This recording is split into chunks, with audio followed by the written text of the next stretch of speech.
और उस समय क्या ध्यान रखी जाने वाली और सावधानियां बरतने वाली बातें हैं, उन पर चर्चा करूं बहुत संक्षेप में।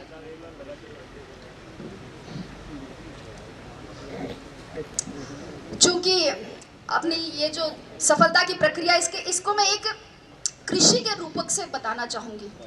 अगर मैं बोल रही हूँ और आपको लगता है कि समय ज़्यादा नहीं हो रहा और आप बोर नहीं हो रहे, तो एक बार तालियां बजाकर स्वागत करें।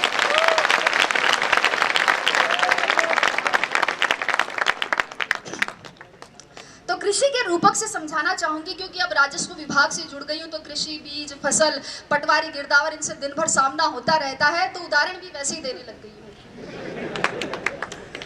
दोस्तों, किसी भी बीज के अंकुरण, उसकी वृद्धि, स्थायित्व, फल फूल सहित पूरा वृक्ष बनने में ही सफलता की प्रक्रिया निहित है। किसी भी बीज के अंकुरण के लिए सर्वप्रथम और सर्वाधिक महत्वपूर्ण योग्यता है उस बीज का अंकुरण योग्य होना। इसलिए सबसे पहले अपने अंदर झांके। एक बार एक पागल आईने में खुद को देखकर कह रहा था कि यार, इसको कहीं देखा लगता है। बहुत देर टेंशन में सोचने के बाद वो बोला, धत्तेरी की, अरे ये तो वही है जो उस दिन मेरे साथ बाल कटवा रहा था। तो ये तो खैर पागल था, लेकिन हम जैसे पढ़े लिखे और स्वस्थ चित्त व्यक्ति भी खुद को नहीं पहचानते हैं, अपने भीतर नहीं झांक पाते हैं। रास्ते में अगर कंकड़ी कंकड़ हो और अगर अच्छा जूता पहना हो तो उस पर चला जा सकता है, लेकिन एक अच्छे जूते में भी अगर कंकड़ हो तो रास्ता चाहे कितना ही बढ़िया क्यों ना हो, उस पर कुछ कदम चलना भी मुश्किल है। मेरे कहने का मतलब इतना ही है कि पहले बाहर की चुनौतियों से पहले खुद की कमजोरियों से जीते, लड़े।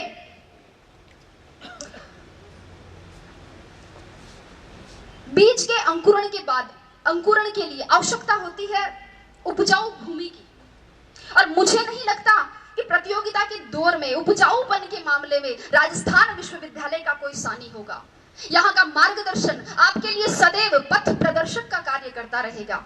आपको अपनी तैयारी के लिए, लक्ष्य प्राप्ति के लिए जहां कहीं भी, किसी भी कोचिंग संस्थान, महाविद्यालय अथवा व्यक्तिगत मार्गदर्शन के लिए कहीं भी अपने आप को समर्पित करें, तो उस भूमि का उपजाऊपन जांच ले, क्योंकि कई बार योग्य बीज भी उपजाऊ भूमि के अभाव में अंकुरित नहीं हो पाते हैं।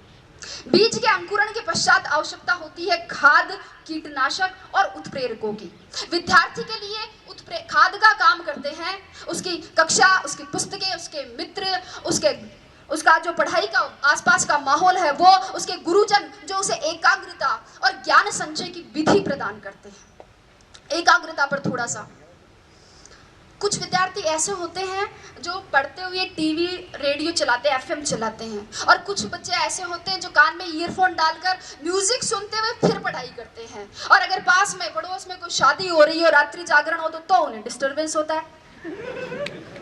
सर, मैं अपना उदाहरण देना चाहूंगी कि मेरे घर के इस तरफ मंदिर है और इस तरफ मस्जिद। सुबह उठते ही इधर से घास खाए गैया, दूध पिए ग्वाल, छोटो सो मेरो मदन गोपाल शुरू हो जाता था। तो उधर ला इलाहा इल्लल्लाह मुहम्मदुर रसूलुल्लाह के साथ शाम ढलती थी। बारात भी उधर से ही जाती थी, सतराम के जयकारे भी। लेकिन मैं आपको बता दूं कि मैंने अपनी पूरी पढ़ाई अपने घर की छत की तरफ जाने वाली उस आखिरी सीढ़ी पर बैठकर की थी, और मुझे हर तरह के शोरगुल में एकाग्रता का इतना अभ्यास हो गया था कि पता ही नहीं चला कब होली की गैर निकल गई और कब ढोल ताशों के साथ मुहर्रम के ताजिए। पढ़ते वक्त मोबाइल बंद रखे। अगर व्हाट्सएप, मैसेंजर और फेसबुक नहीं चलेगा तो एकाग्रता में वृद्धि होगी, लेखन शैली में सुधार होगा और टॉप 50 में आने की संभावनाएं भी बढ़ सकती हैं। मेरी बात करें तो मैं बताऊं, मैंने मोबाइल ही नहीं रखा था। यहाँ बैठे मेरे साथी इस बात के गवाह है कि मैंने एंड्रॉइड मोबाइल OTS में आके खरीदा था, और अब व्हाट्सएप पर जुड़ने वाली मैं अपने बैच की आखिरी मेंबर थी। कीटनाशकों की बात करती हूँ इसके बाद। जिस प्रकार पौधे की जड़ों के दीमक और पत्तों के कीड़ा लग जाता है, उसी प्रकार एक विद्यार्थी के भी धैर्य के लालच का, मेहनत के आलस्य का, सादगी के विलासिता का और पढ़ाई के भटकाव का घुन लग ही जाता है। और ऐसे में अनुशासन ही वह कीटनाशक का कार्य करता है। मित्रों, अनुशासन ही वह औषधि है जो किसी भी लक्ष्य की प्राप्ति के लिए किए गए साधना के तपोबल के ओज को परिवर्धित कर देता है। इसलिए अपने आप को अनुशासित बनाए, व्यवस्थित बनाए, अपना खाना पीना जागना सोना ये सब संयत बनाए। और इसके लिए गीता का एक श्लोक मेरी प्रेरणा रहा है कि युक्ताहार विहार से युक्त सर्वस्य चेष्टसु युक्त स्वप्नाम बोध से योगो भवति दुःखः। अर्थात अपना सोना जागना आहार विहार और अपनी चेष्टाएं ये संयत हो, उचित हो। और अगर आप इस अनुशासन को, इस औचित्य को बनाए रखते हैं तो आपके लक्ष्य की पवित्रता को सुरक्षा मिलती रहेगी। पौधे की वृद्धि के लिए आवश्यकता होती है डीएपी और यूरिया जैसे उत्प्रेरकों की। ये उत्प्रेरक भी दो प्रकार के होते हैं। एक तो वे जो पौधे में वृद्धि तो करते हैं किंतु उसमें ऐसे विकार उत्पन्न कर देते हैं जिन्हें हम आजकल सब्जियों और गेहूं में कीटनाशकों के दुष्प्रभाव के रूप में देखते हैं। और दूसरे वे उत्प्रेरक जो पौधे में प्राकृतिक हार्मोन्स को संतुलित करते हुए उसे स्वस्थ और लाभदायक वृद्धि प्रदान। विद्यार्थी के जीवन में भी दो प्रकार के उत्प्रेरक होते हैं। 2008 की परीक्षा में अंतिम रूप से चयनित नहीं होने पर मुझे किसी ने कहा कि तू तो केवी की नौकरी से संतोष कर ले, ये आरएस बनना तेरे बस की बात नहीं है। तो एक दूसरे मित्र ने कहा कि गिरको कर रे कंथड़ा हिरण कशो घी खाए, आंख चरे और पून भगे घोड़ा स्यू आगो जाए। कि हिम्मत कर, हुंकार भर, हिरण कौन सा घी खाता है लेकिन घोड़ों से आगे जाता है। एक था उत्प्रेरक और दूसरा था दुष्प्रेरण।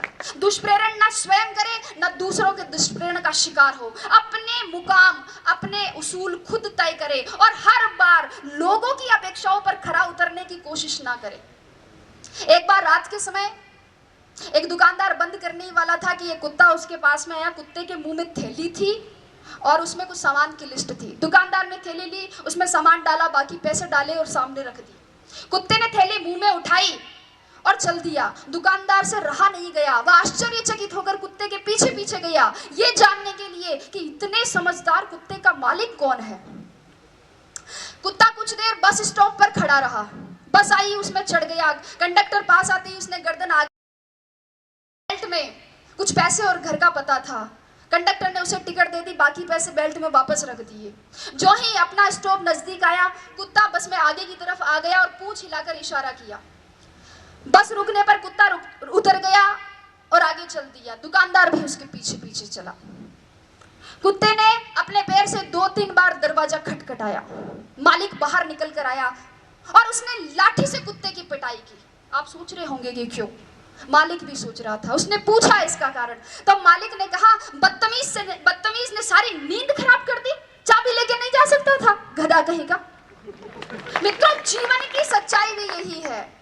लोगों की आपसे अपेक्षाओं का कोई अंत नहीं है। जरा सा आप चूके कि आप में बुराइयां निकाल देंगे और पिछली सारी अच्छाइयों को भूल जाएंगे। इसलिए आप तो बस अपना कर्तव्य कर्म करें, आगे बहुत सी कठिनाइयां हैं। माझी तेरी कश्ती के तलबदार बहुत है, माझी तेरी कश्ती के तलबदार बहुत है, इस पार कुछ मगर उस पार बहुत है। जिस शहर में खोली है तूने शीशे की दुकान, उस शहर में पत्थर के खरीदार बहुत है। लेकिन अगर आपने निश्चय कर लिया है कि आपको इस कठिन राह पर चलना है, अगर आपने सोच लिया है कि अब जलेबी की तरह इसमें उलझ ही गए हैं, तो फिर क्यों न चाशनी में डूबकर जिंदगी का मजा लिया जाए। मेरे कहने का मतलब इतना ही है कि अपनी मेहनत को सफलता के मुकाम तक पहुंचाइए। अपना संबल खुद बनिए, अपनी तारीफ खुद करिए। बुराई करने के लिए तो पूरा जमाना बैठा है। जिन लोगों की नजरों में बुरे हैं आप, कह दे उन्हें कि वे नेत्रदान कर सकते हैं।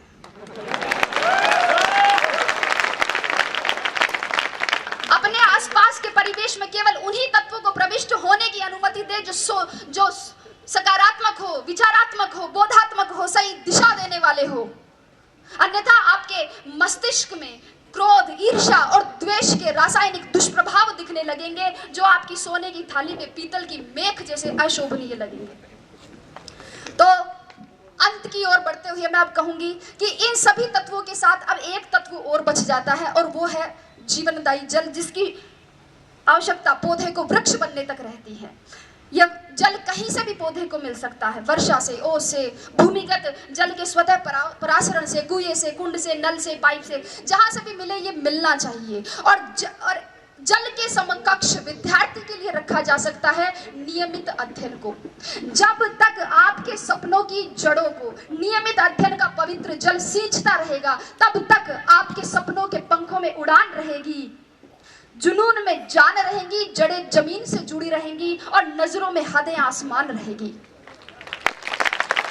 अगली बात कहते हुए समाप्ति की ओर, इस बात पर गौर कीजिएगा कि विश्वास की जड़ें कमजोर हो।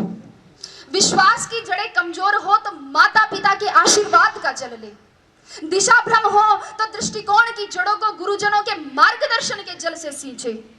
भटकाव की भूख भड़के तो एकाग्रता की जड़ों को आत्मचिंतन के जल से पोषित करे। धैर्य धीरज धरने से इनकार करने लगे तो मानस की जड़ों को अध्यात्म के जल से सींचे। और सबसे महत्वपूर्ण, अपने सपनों की सुनहरी जड़ों को सकारात्मक सोच के जल से सदैव सींचते रहे। सफलता मजबूर होकर कामयाबी का मीठा फल आपकी मेहनत से तैयार किए गए वृक्ष पर प्रस्फुटित कर देगी, जिसके बाद उसके संवर्धन और संरक्षण की जिम्मेदारी दुनिया अपने आप ले लेती है। तो आइए सफलता का प्रसाद पाने के लिए मेहनत के इस महायज्ञ में अपने श्रम की समीधा, धैर्य की धूप, अध्ययन की आहुति और लक्ष्य की लौ से अस्तित्व की अग्नि प्रज्वलित करते हैं और कुछ नया, कुछ मौलिक, कुछ बेहतर करने का संकल्प करते हैं। मैं आशा करती हूँ कि शीघ्र ही इस विश्वविद्यालय से आप में से ही कोई छात्र या छात्रा ऐसे इसी ही तरह अपनी सफलता की कहानी बांटे, अपने अनुभव बांटे और मैं यहीं बैठकर सुनूं, गर्व करूं और कुछ नया सीखूं और अगर हो सके तो चाय के साथ कंक्लूजन करते हुए वोट ऑफ थैंक्स दूं। तो मेरी शुभकामना बस इतनी ही है कि आपका पथ प्रशस्त हो, लक्ष्य उन्नत हो, गति आबाद रहे। संगच्छध्वम संवदध्वम संभो मनांसी जानताम का मूल मंत्र कभी विस्मृत ना हो। आप सबकी मेहनत, सबके संरक्षण, विश्वविद्यालय में आपकी प्रतिष्ठा, आपकी निष्ठा, आपके सृजन और सक्रिय नेतृत्व से संस्कारों की नींव पर समर्पण के खंभों के सहारे सौम्यता के साथ खड़ा ये राजस्थान विश्वविद्यालय का महल अपनी आस्था और विश्वास के साथ सदैव पुष्पित और पल्लवित होता रहे। इसी के साथ धन्यवाद, बहुत बहुत धन्यवाद।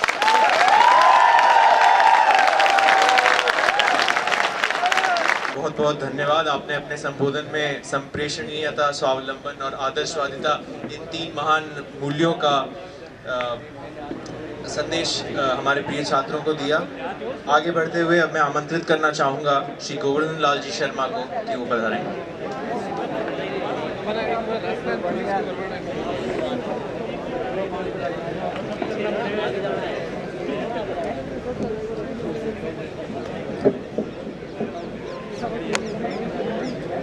श्रद्धेय मंच, सम्मानीय श्रोताओं, राधिका के बाद का संबोधन निश्चित रूप से चुनौतीपूर्ण है।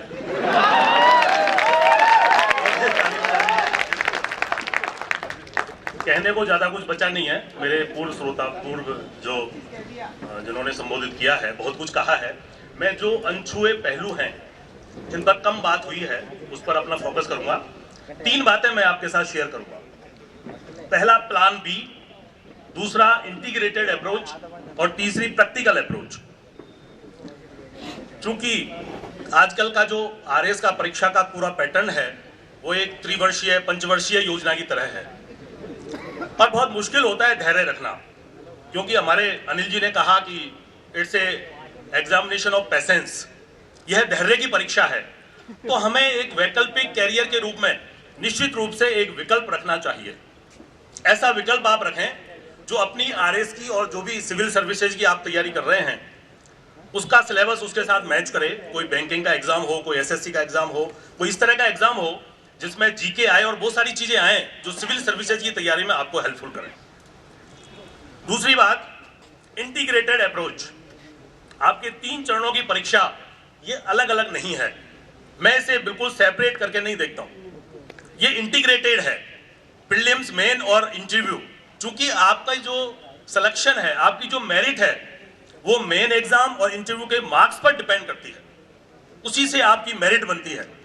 और अगर आप प्री की तैयारी के साथ मेन परीक्षा और इंटरव्यू की तैयारी साथ साथ नहीं करते हैं तो खुद के साथ अन्याय करते हैं। केवल प्री की तैयारी करना अपने लक्ष्य की प्राप्ति में बहुत मुश्किल होता है। तीनों की तैयारी आपको एक साथ करनी है, क्योंकि मैं समझता हूं कि जो मेन का सिलेबस है आरएस का, उसका प्री का 90% मेन में समाहित है। आप जिस दिन से तैयारी शुरू करें अपने मेन पर फोकस करें, और इंटरव्यू की तैयारी के लिए आप ये समझ लें, क्योंकि ये पर्सनैलिटी का टेस्ट है, आप ये समझ लें कि मैं एक आरएस ऑफिसर हूं, और जो आपसे इंटरव्यू बोर्ड या दूसरे लोग अपेक्षा करते हैं एक आरएस ऑफिसर की तरह व्यवहार करने का, वो आप करने लग जाइए। 3 चीजें एक साथ तैयारी में होती हैं। आप नॉलेज लेते हैं, फैक्ट्स लेते हैं, आपको उनको विजडम में कन्वर्ट करना होता है, और उसके बाद आप वर्चूज में उसको कन्वर्ट करते हैं। आप जो नॉलेज लेते हैं वो पर्याप्त नहीं है, उसका एनालिसिस आपको करना होता है, क्योंकि जो प्रश्न आते हैं वो एनालिटिकल आते हैं। आप विजडम डेवलप करिए, जिससे कंक्लूजन आता है, आपके सजेशन आते हैं, और उसके बाद आप अपने जीवन में, अपने व्यक्तित्व में वर्चू लाइए, सद्गुण लाइए, जो आपके व्यक्तित्व परीक्षण के लिए, आपके इंटरव्यू के लिए